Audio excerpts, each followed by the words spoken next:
Assalamualaikum warahmatullahi wabarakatuh. Pada kesempatan kali ini saya akan membahas materi filsafat manusia yang berjudul Manusia dan Etos Kerja.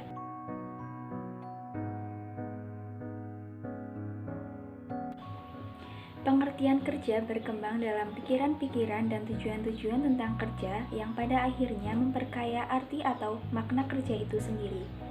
Sekitar 2600 tahun yang lalu di Yunani, Hesiodotus menulis sebuah puisi tentang kerja yang berjudul Work and Days.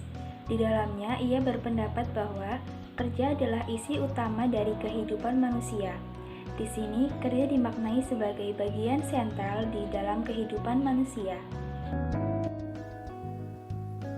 Pandangan kerja menurut beberapa tokoh. Yang pertama, pandangan John Locke menyatakan bahwa pekerjaan menciptakan hak yang disebutkan sebagai hak alamiah. Yang kedua, pandangan Adam Smith. Pandangan bahwa seluruh kebudayaan merupakan hasil dari pekerjaan manusia.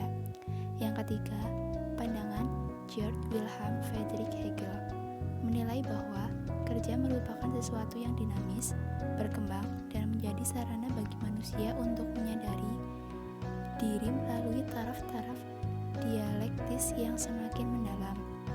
Yang keempat, pandangan Karl Marx. Beliau menempatkan pekerjaan sebagai realisasi diri melalui objektivasi. Ia mengakui bahwa pencapaian kenyataan manusia yang sepenuhnya hanya bisa terjadi melalui pekerjaan.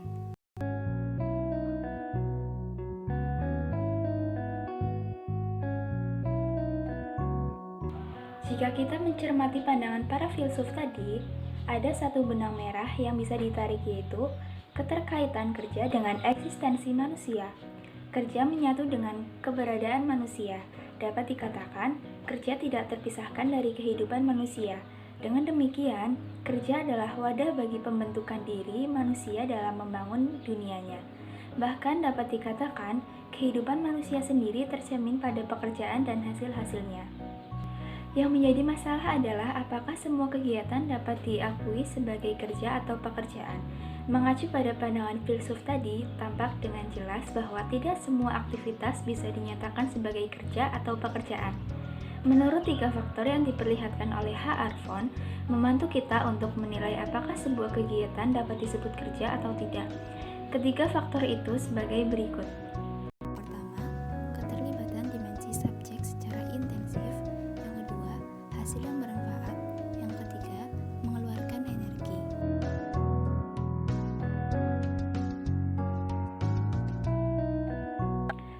Pandangan masyarakat Yunani dan abad pertengahan.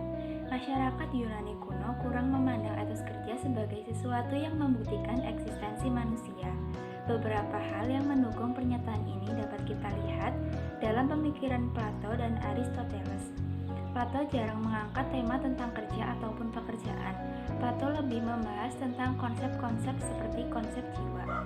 Menurut Plato, jiwa manusia memiliki struktur yang memuat 3 hal, yaitu rasionalitas, keberanian, dan keinginan. Rasionalitas merupakan yang paling tinggi di antara ketiganya. Pandangan Aristoteles mengenai kerja juga tidak jauh beda dengan Plato. Aristoteles menganggap kegiatan yang melibatkan fisik manusia merupakan pekerjaan para budak atau disebut juga kasta paling rendah. 2. Masyarakat reformasi dan industrialisasi. Pandangan masyarakat mengenai kerja mulai berubah saat dimulai masa Protestanisme dan dipengaruhi oleh zaman industrialisasi. Zaman Protestanisme memunculkan konsep baru bahwa kerja dipandang sebagai hal yang penting bagi manusia. Konsep ini dikemukakan oleh Max Weber. Ada pula Calvin yang juga memandang kerja adalah hal yang penting. Menurutnya, kerja adalah cara mengungkapkan rasa memiliki terhadap kerajaan surga. Zaman industrialisasi dimulai pada tahun 1750 di Inggris. Pada masa ini, sektor pertanian, pertambangan, transportasi, dan sebagainya mulai berkembang pesat. Hal ini juga menyebabkan perubahan besar terhadap dunia. Kerja mulai dianggap penting oleh masyarakat.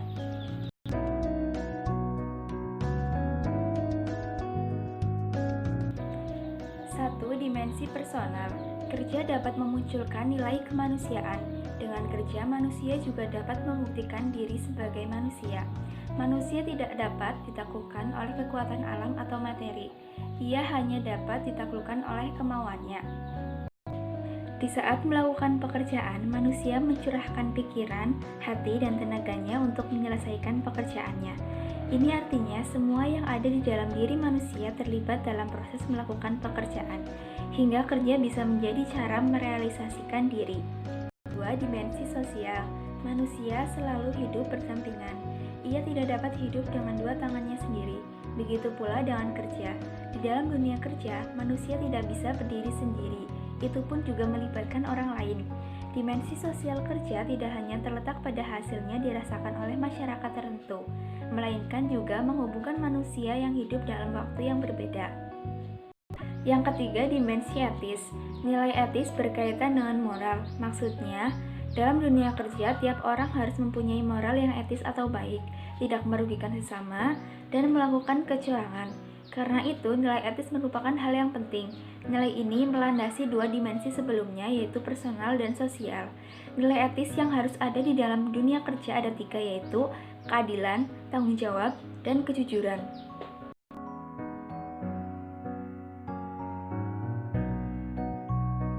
Dalam Al-Quran dikenal kata itqon yang berarti proses pekerjaan yang sungguh-sungguh, akurat, dan sempurna. Etos kerja seorang muslim adalah semangat untuk menapaki jalan lurus. Dalam hal mengambil keputusan pun, para pemimpin atau para hakim harus memegang amanah. Bekerja bagi seorang muslim adalah suatu upaya sungguh-sungguh dengan mengarahkan seluruh aset dan zikirnya untuk mengaktualisasikan atau menampakkan arti diri sebagai hamba Allah yang menundukkan dunia dan menempatkan dirinya sebagai bagian dari masyarakat yang terbaik.